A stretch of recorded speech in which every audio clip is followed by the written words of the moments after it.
Je me rends au Génopole d'Evry, où plusieurs laboratoires travaillent sur la régénérescence des organes, notamment au travers de la thérapie cellulaire, qui connaît une grande avancée grâce en partie au Téléthon. Bonjour Christelle, je mets la blouse. Fort. Une salle de culture, donc c'est un endroit un petit peu stérile. D'accord. Propre. Pour justement J'ai déjà mis mes surchaussures. Impeccable. Voilà. Le principe, remplacer les tissus malades par des tissus sains obtenus à partir des cellules souches. Une cellule souche, c'est quoi? C'est une cellule capable de se transformer en tout autre type de cellule et de proliférer en culture. On les trouve en grande quantité dans l'embryon, mais elles peuvent aussi être obtenues à partir de cellules quelconques reprogrammées. Christelle et son équipe travaillent plus particulièrement sur la fabrication des cellules pigmentées de l'œil. Alors ces cellules ont été obtenues à partir de ce qu'on appelle nous les cellules souches embryonnaires, qui sont capables donc de donner, quand on leur donne les bons composants, toutes les cellules de l'organisme, y compris les cellules de l'œil, et une cellule de l'œil un petit peu particulière qui est la cellule noire qu'on voit à travers la pupille. Ouais. Et donc on les voit, ces cellules, elles sont On les voit à l'œil nu, d'accord. Les cellules pigmentées se trouvent dans le noir de la rétine. C'est elles qui absorbent la lumière. Elles sont un support pour les cellules photorécepteurs qui aident le cerveau à transformer la lumière en images. Quand ces cellules pigmentées meurent ou fonctionnent mal, des problèmes de vision apparaissent et certaines pathologies ne sont pas soignables par médicaments.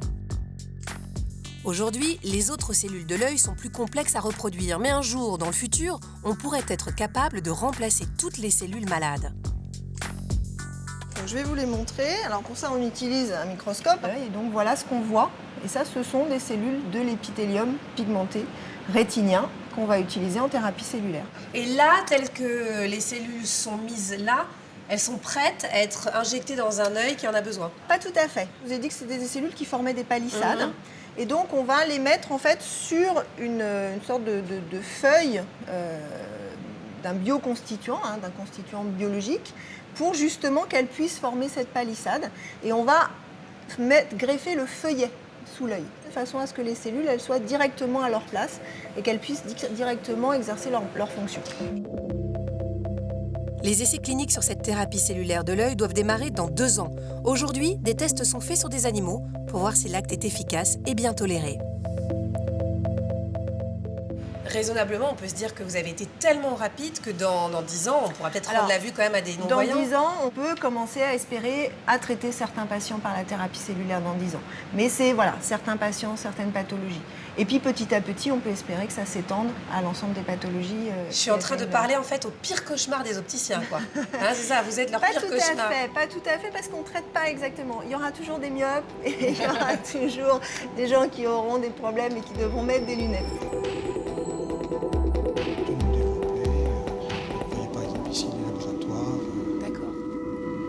En termes de réparation cellulaire, le monde des biotechnologies profite aussi de l'apparition des imprimantes 3D. Dans le laboratoire d'Osseomatrix, elles permettent d'imprimer des os de synthèse sur mesure à partir du scanner d'un patient qui, dans ce cas précis, souffre d'une fracture importante du tibia.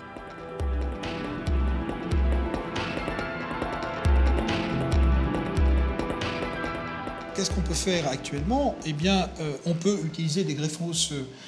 Les greffons osseux correspondent à des prélèvements qui sont faits dans des zones saines. On enlève quelque chose au patient, quoi. Voilà, exactement. Alors, l'intérêt des biomatériaux, c'est justement d'éviter d'avoir à mutiler des zones saines et à réaliser des greffons synthétiques qui sont parfaitement adaptés sur le plan anatomique. Le matériau de synthèse utilisé se rapproche de la composition minérale de l'os et s'adapte à l'anatomie du patient.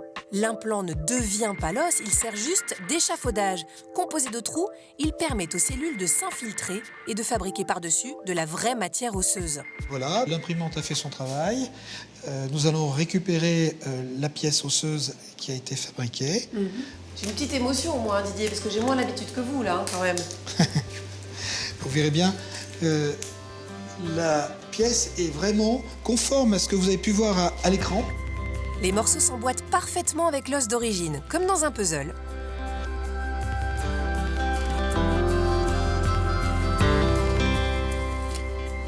Bon, bah écoutez, c'est impressionnant. Donc en fait, ça, c'est demain.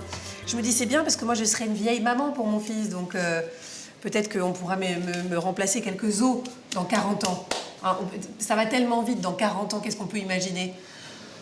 Dans 40 ans, il y a plein de choses. Effectivement, on sera en mesure très certainement de régénérer des organes. Et parmi ces organes, le tissu osseux fait figure des têtes de liste. Bon, merci de m'avoir imprimé un os. Si un jour j'avais pensé que je dirais ça, voilà, j'aurais pas cru. Merci beaucoup, Didier. Je finis ma journée au Génopole avec Xavier Nissan, chercheur spécialiste de la progéria, une maladie génétique rare qui cause le vieillissement accéléré des cellules. Le deuxième axe de recherche de la thérapie cellulaire consiste à identifier des médicaments. Son but à lui, trouver les molécules qui pourraient stopper la protéine à l'origine du vieillissement.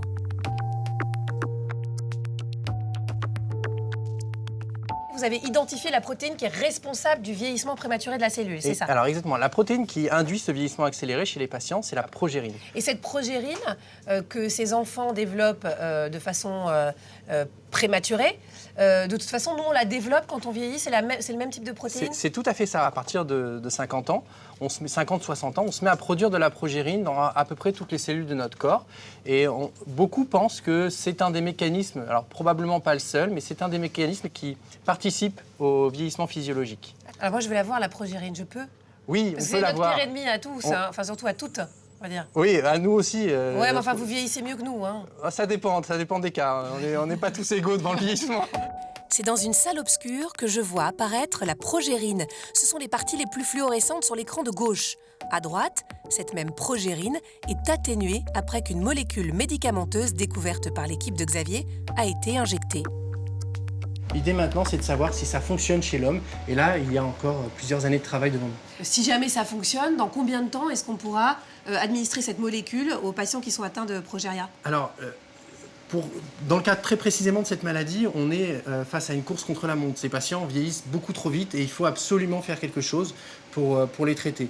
Ce qu'on envisage, c'est de faire un essai clinique d'ici 1 ou 2 ans. Ah oui, c'est demain, quoi. Oui, c'est demain. Oui. C'est dingue. Et on stoppe le vieillissement ou on rajeunit? Alors, faut, à mon avis, pas espérer un rajeunissement. On va pouvoir au mieux arrêter le vieillissement accéléré de ces cellules. Parce que tous les organes vieillissent, donc on peut se dire, à un moment, on va stopper le vieillissement, tout simplement, quoi. Et puis, il n'y a rien à rajouter, on stoppe le vieillissement du corps. Beaucoup de gens imaginent que ce type de travaux peuvent aller jusque-là. Nous, notre objectif, c'est pour l'instant de traiter la progéria. Ensuite, si effectivement, on peut permettre de vieillir de manière plus sereine, on sera très content. De temps en temps, vous vous dites pas, en travaillant quand même sur cette maladie spécifiquement, que du coup, vous effleurez un petit peu l'immortalité, quoi. Ça donne le vertige quand on voit ça. Je ne pense pas qu'on puisse revenir en arrière et faire rajeunir les gens. Je ne pense pas qu'on puisse arrêter complètement le vieillissement. Mais ce qu'on pourra faire, en tout cas, si ce n'est pas avec nos travaux, mais avec d'autres, on pourra envisager effectivement de ralentir ce vieillissement. Ok, merci beaucoup. Hein. De rien. Passionnant, vraiment. Et si un jour, on réussissait à faire vivre éternellement nos cellules? L'immortalité agite la communauté scientifique depuis fort longtemps, mais les progrès considérables en biotechnologie cellulaire et en nanotechnologie ouvrent des perspectives incroyables. Est-ce qu'on pourrait devenir immortel? Est-ce qu'on peut, dans une espèce de vision de science ou de médecine fiction, l'imaginer? La réponse est oui. On peut imaginer être capable de remplacer à chaque instant et au bon moment une population de cellules qui commencerait à vieillir et qu'on rajeunirait à chaque instant. Il faudrait être capable de le faire de manière intelligente, c'est-à-dire de synchrone, c'est-à-dire de ne pas déséquilibrer l'organisme. Et ça, c'est une autre paire de manches, comme dirait celui-là.